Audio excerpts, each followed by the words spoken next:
safe and fulfilling Thanksgiving. We had a really nice time here at the King family household.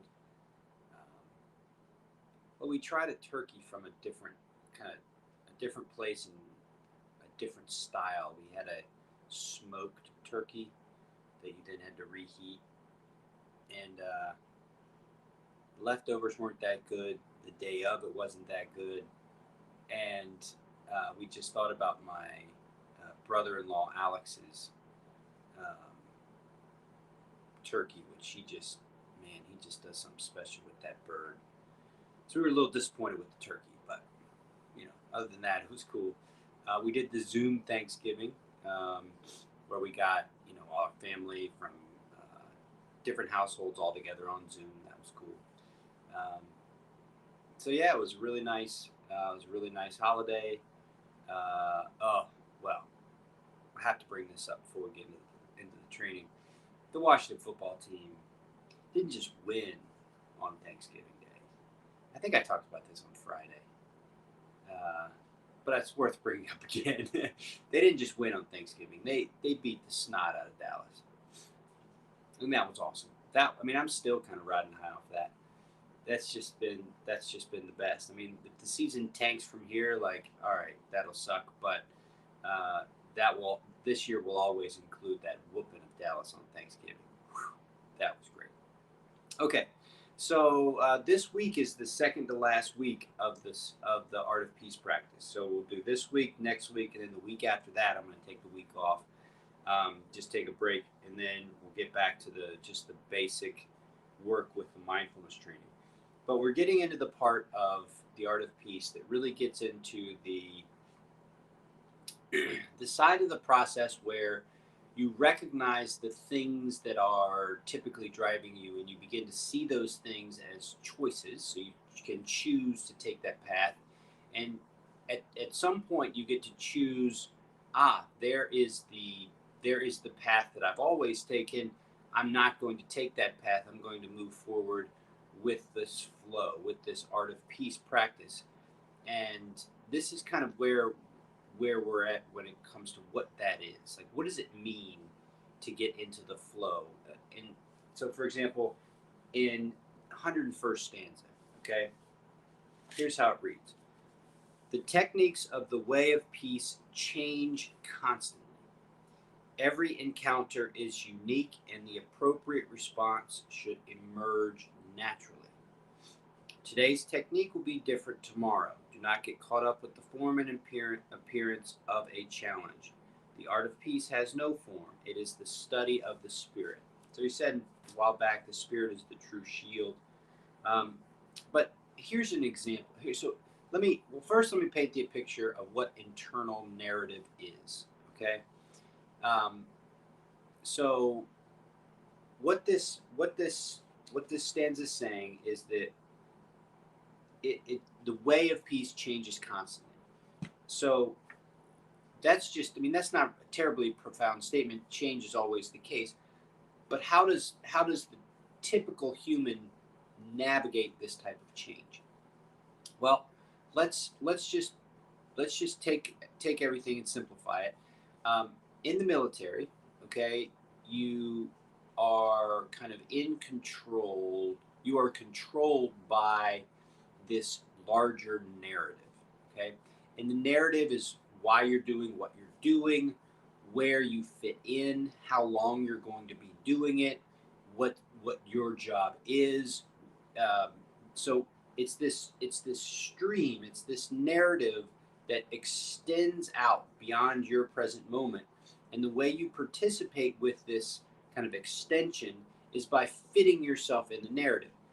And the way you fit yourself into the narrative is you kind of build your story into the narrative. So in your mind, whatever's going on gets built into this larger narrative. So, for example, you're sitting at a barracks somewhere, and you're just sitting there. You don't know when you're going to do anything different.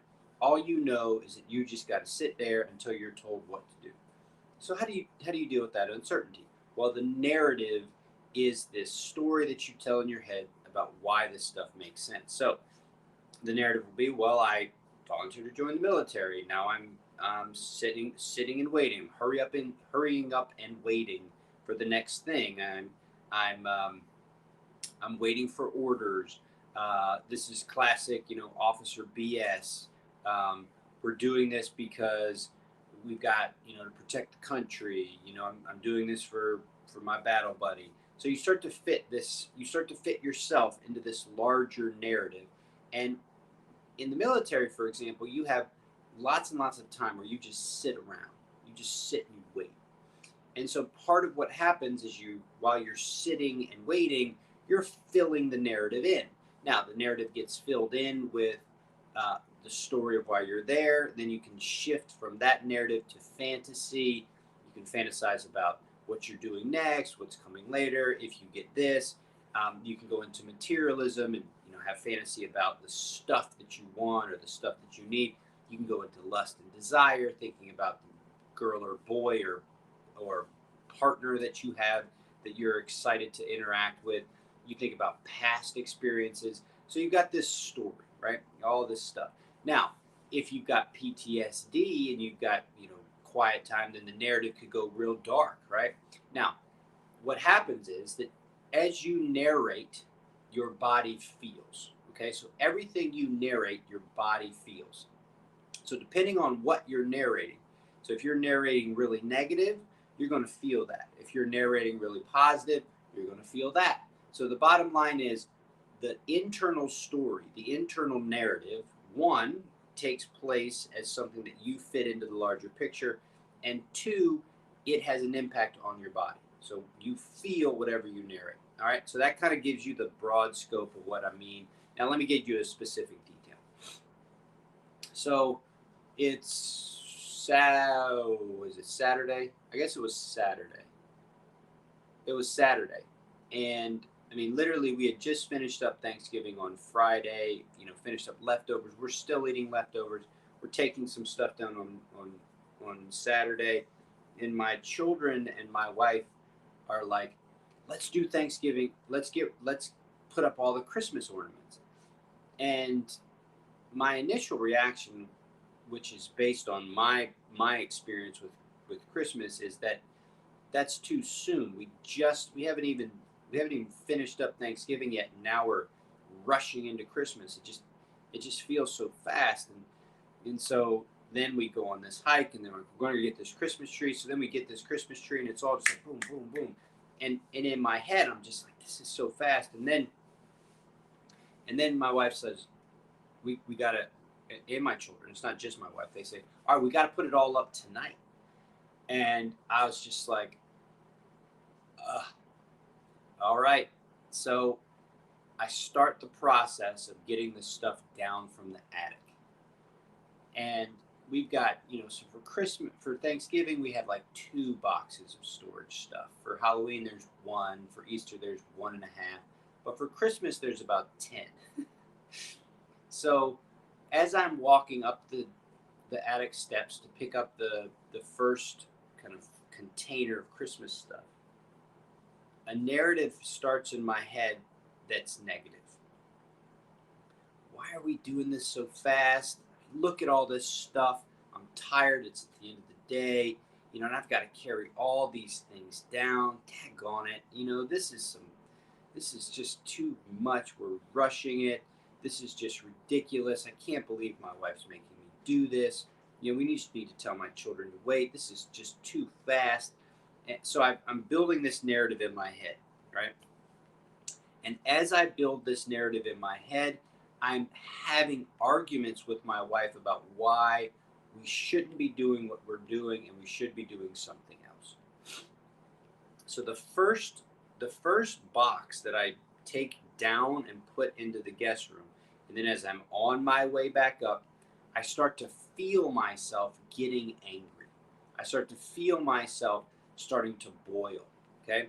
So whatever you narrate, you feel, okay? You may not notice this because you're not practiced in mindfulness, which is why you're here. But everything you narrate, you feel. That's part of the reason why the internal narrative is such a big deal. So I'm feeling this frustration. My wife's not even there. She's downstairs getting things ready for all this other stuff. So I'm literally talking to myself in my head about why what we're doing is the wrong thing to be doing and why we should be doing something else. I mean, that's just it's just classic, right? So I'm narrating all this stuff, and then I feel the kind of like it's like a darkness, like a shadow kind of descending on me, and I notice that I'm doing it. And then right away, I realize, aha, this is going to cause a tremendous amount of problems. Okay, I need to stop this narrative. Well, what do I do now? All right, so I'm going to go into greater detail about what to do about this tomorrow. I think, I think tomorrow, yeah, tomorrow I'm going to go into it even further. But I'm going to talk about it just a little bit today, and then we'll train, and then we'll talk about it deeper tomorrow. But what I did was called mantra. Okay? So mantra is a way to disrupt internal narrative by repetition. And what you do is you repeat something over and over and over again. And what it does is it disrupts the narrative. So the narrative is just, it's actual talking. Like you're literally narrating what's going on in your head. Talk, talk, talk, talk, talk, talk. Now, because you feel what you narrate, your whole being is shifting. So you've got narration and you've got sensation all geared towards this narrative. Now, once that happens, it becomes a spiritual thing. So you're now impacting your body language, you're now impacting the area around you. And then if you take that into other people, you start impacting them, you start changing things, right? So that's where it gets spiritual. Your internal narrative is being felt, being expressed, and then you're going to change what's going on around you, okay? So what I did was I deployed mantra. Now, I'm not going to go into the details of mantra, but I'm just going to explain what I did, and then we'll go into it tomorrow. I got a really cool title for that, and I want to share it with you tomorrow. But what mantra did for me is I immediately, when I recognized it, I started going into mantra. So what I started to do, and this is kind of where I am personally. This doesn't say anything about what mantras you should use, and I'll explain more tomorrow, and I'll explain all the different mantras that I have used. But where I am currently in my own relationship to mantra and my own relationship to the spirit is where I was as a child. So my parents brought me up Catholic. I went from Catholicism after college, or more after my brother died when I was 10. I kind of, my heart broke. And so mending it back together, I went east. Okay, so I studied Buddhism, Taoism, Confucianism, Hinduism. I mean, I studied all the other expressions of divinity. And well, now I've come back. I've come full circle to my roots.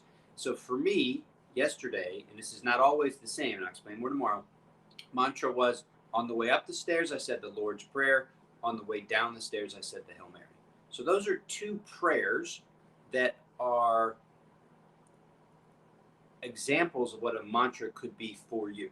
Now, they don't have to be those prayers. It does not matter what the statement is. It has to just matter to you. So for me, the Lord's Prayer and the Hail Mary are the same prayers I say to my daughters every night. And they're something that I grew up with. They have deeper spiritual meaning for me now than they never have, but I won't go into those details. I'll talk more about that tomorrow. Anyway, I just started repeating that in my head. So here's the narrative, chomp, chomp, chomp, chomp, chomp. And then I started repeating Hail Mary, full of grace, the Lord is with thee. Blessed art thou among women, blessed is the fruit of thy womb, Jesus. Holy Mary, Mother of God, pray for us sinners now at the hour of our death. Now, again, that could have been the alphabet. It could have been anything. So don't get fixated on what mantra to use. What you want to understand is that mantra is the disruptor of narrative. So I can't run a mantra and a narrative at the same time. And so what a narrative does is it creates a whole spiritual change, which you take with you into wherever you go. What mantra does is it neutralizes it. Okay? So when it neutralizes it, that means you're not putting off any big energy. You're just not. You're just this little prayer there. So at most, you move into a new environment without any kind of charge to you. You're about a zero, right? if I'd come downstairs into the family room with all my kids and everything and started kind of actualizing the narrative before, oh, we need to do this, we need to do that, that would have shown up in every part of me. Instead, and this works every single time, you just cannot run a narrative and mantra at the same time. Instead, I started doing this, and in 10 minutes later, I walked downstairs, and what I have seen is unbelievable. My children have literally taken out all the ornaments, I mean, hundreds of them, taken out all the ornaments and set them out really nice and neat. My wife has done X, Y, and Z, and she's just smiling. My kids are smiling. Everyone's just happy as they can be. And, and as I walk downstairs, I'm still saying the mantra, right? I'm still saying this in my head, right? You can do things and practice mantra at the same time. So I show up, nobody even notices me. No one even pays attention to me. I just keep moving stuff, right? Dad's just moving stuff. Kids are doing their thing. Wife's doing their thing. Everyone's happy as could possibly be. And when I show up, they're like, look at me, and they go right back to work. They're indifferent to me. I tell you, if I come down there with this whole narrative in my head, look, we're moving too fast, y'all. We need to slow down. We need to do this. There would have been such a disruption. Huge. But because I was able to roll in without causing any disruption, and the reason I was able to do that is because I tamed it all. All of it got tamed with mantra. And this isn't I sat down and meditated. This isn't I did a bunch of chants. This isn't I prayed or practiced Wim Hof or did breath holds or balanced my energy or da-da-da-da. None of that stuff. I simply just repeated these prayers. It could be phrases. I repeated these prayers over and over again in my head. And so it didn't change anything in the sense that what my family wanted to do was what they wanted to do. What I wanted to do was dictated around some narrative I had about the past and what it should be and da-da-da-da. So I just didn't interrupt things. I didn't get in the way. I didn't make my need for whatever be the thing that everyone all had to focus on. And truly, the way I did it was with mantra. So I encourage you to think about that. If you have any questions about what kind of mantra you should have, connect with me through social. I can help talk you through it. But mostly what you're looking for is just something that you can remember and what resonates for you. I'll talk more deeply about what exactly mantra is tomorrow. And then, there'll be more about mantra coming up. So anyway, let's get to the practice and start a week. Right? We've only got this week and next. So we've got more than that. Sorry. This is 101.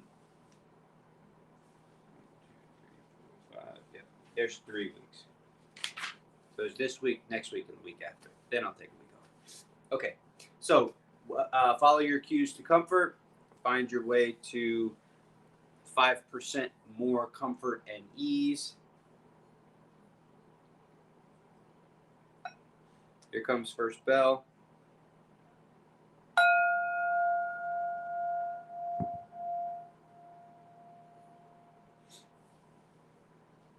So go ahead and close your eyes if you like.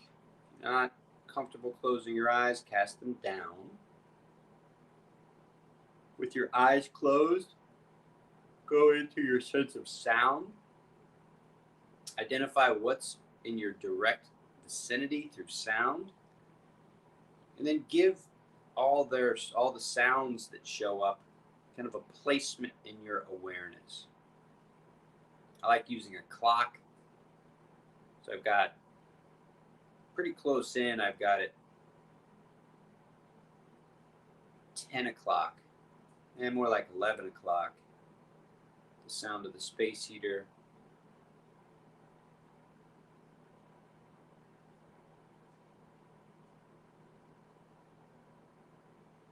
And 1 o'clock, far out, I've got sound of drip, drip, drip from the rain.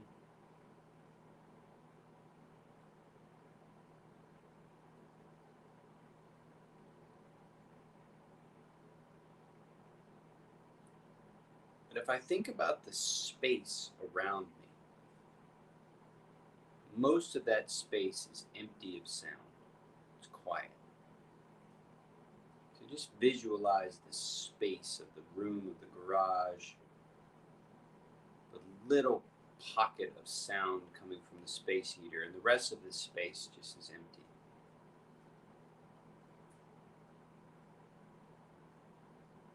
Shifting a sense of touch, noticing temperature, noticing the fabric of my clothing.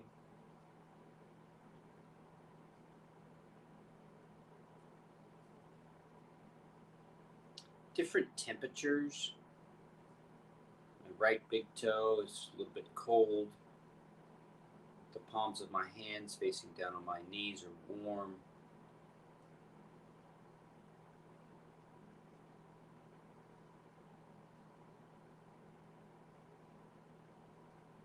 Check out sense of smell.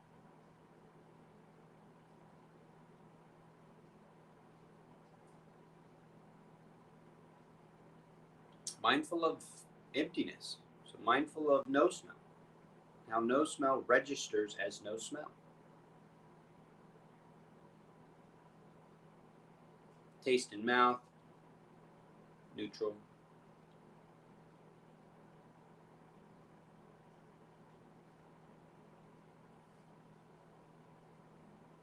Let's go second bell.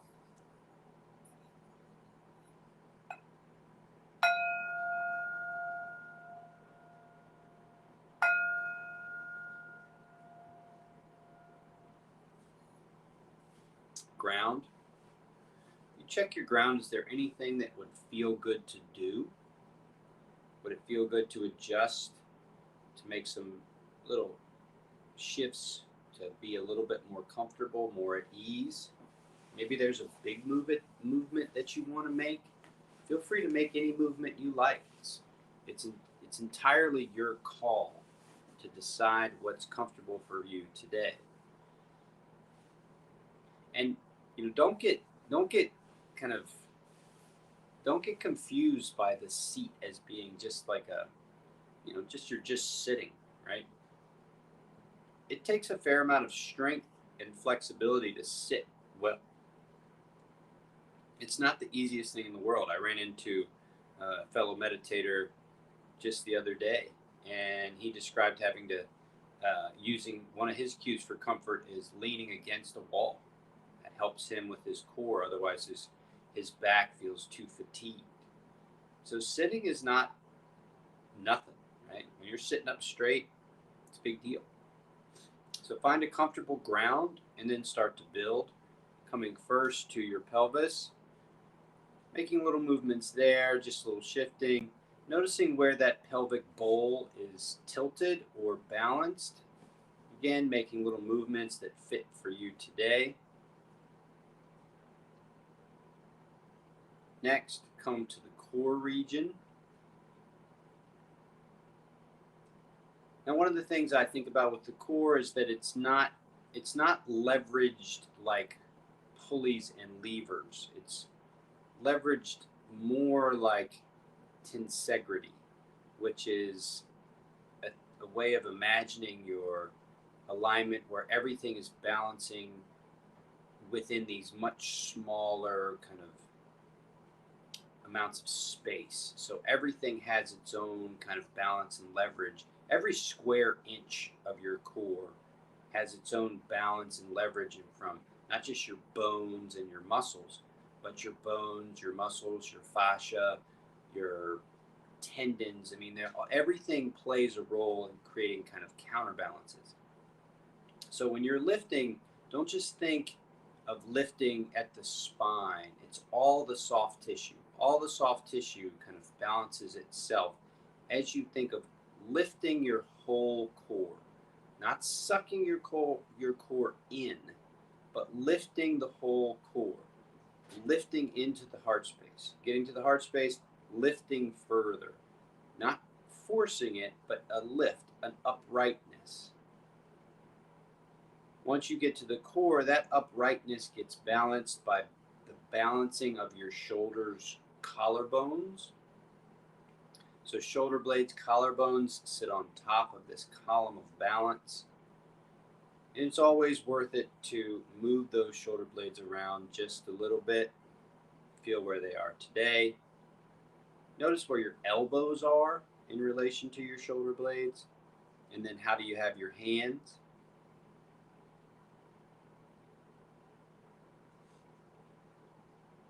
Establishing the alignment of the big chunks of the body, the ground, the pelvis, the core, the heart space, moves you into the smaller parts, which is the throat.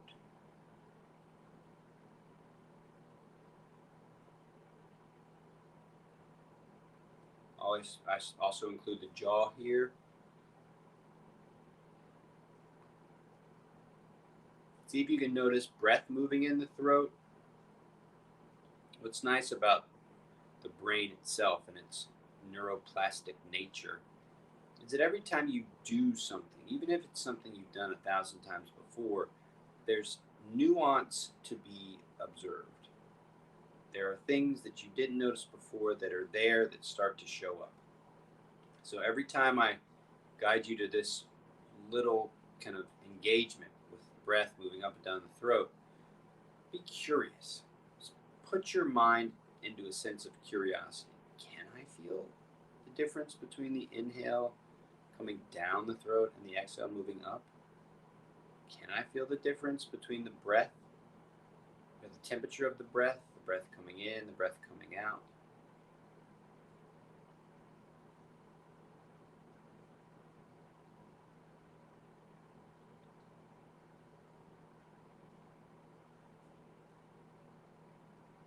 Come to the top of the head, top of the spine, top of the head, top of the spine. Now that same kind of upward energetic lift, right, where everything's balanced against everything else. Imagine getting taller by a millimeter, and then from here start to work on your face. Soften your eyes, soften the muscles behind your eyes. Soften the cheeks, chin, nose, lips. Everything's as soft as you can make it. Then give yourself a little bit of tactical advantage moving into the next space by putting a little smile on your face.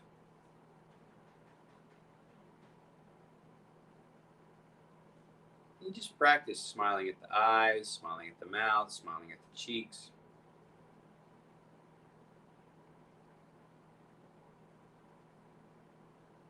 Noticing the little energetic shift that creates when you do a little smile, just a little smile.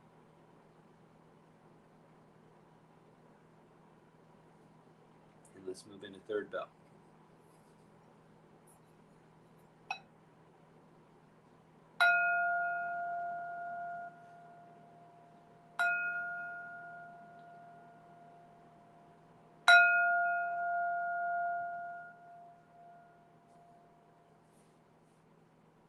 Okay, so I think at third bell, what I'm going to do is I'm going to give everyone 5 minutes to kind of, starting now, to work on whatever breath practice you want to work on.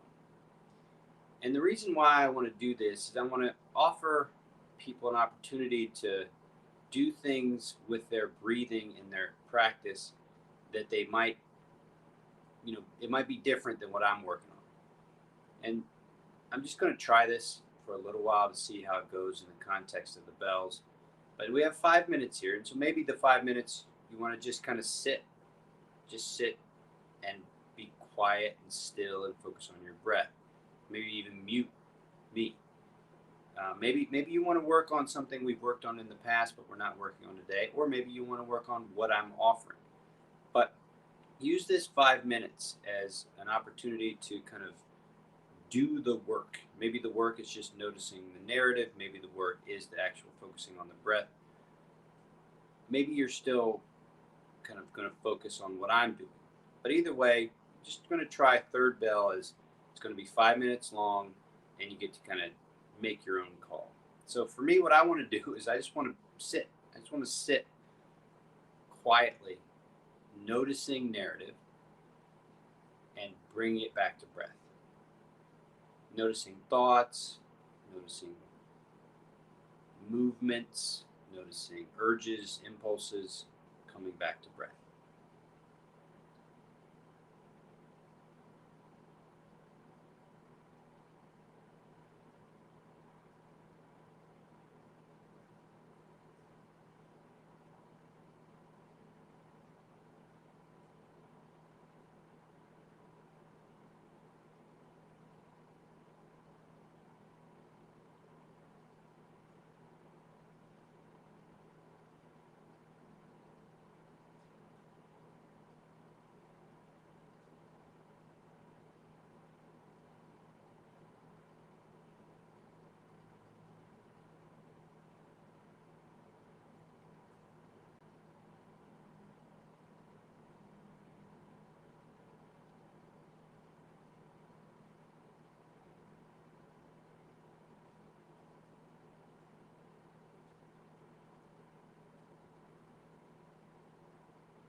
To move into fourth bell, I want to try something today.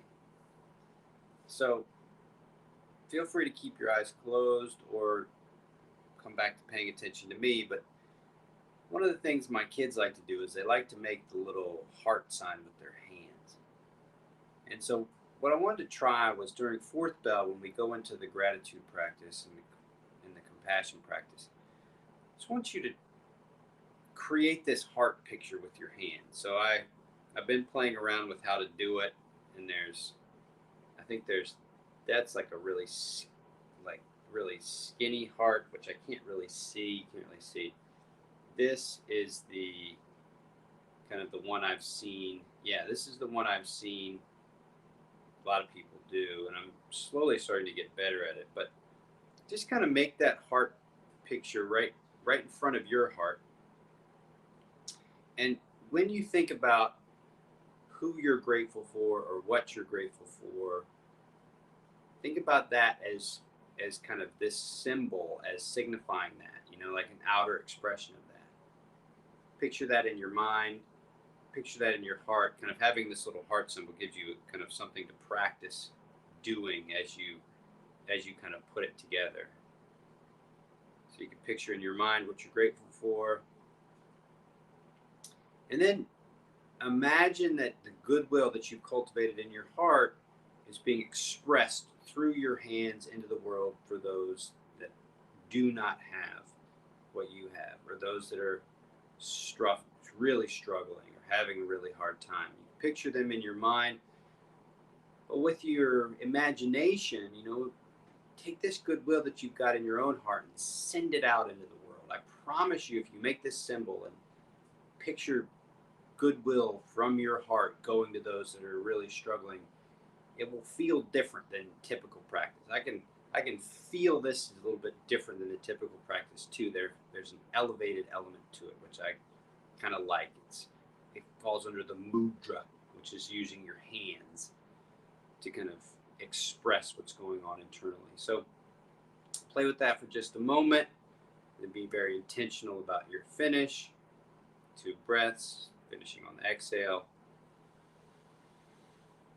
Second exhale.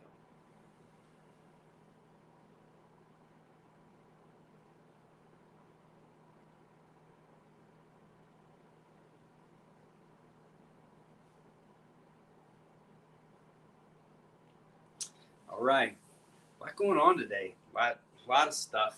We went over the 101st stanza. We talked a little bit about identifying the internal narrative, and then what to do about the mantra. So, as always, thank you so much for those of you that watch live. It makes all the difference in the world. See that little number in the corner and see y'all watching live. Can't thank you enough. I hope you have a great day, and we'll see you tomorrow. Later, Armor Down.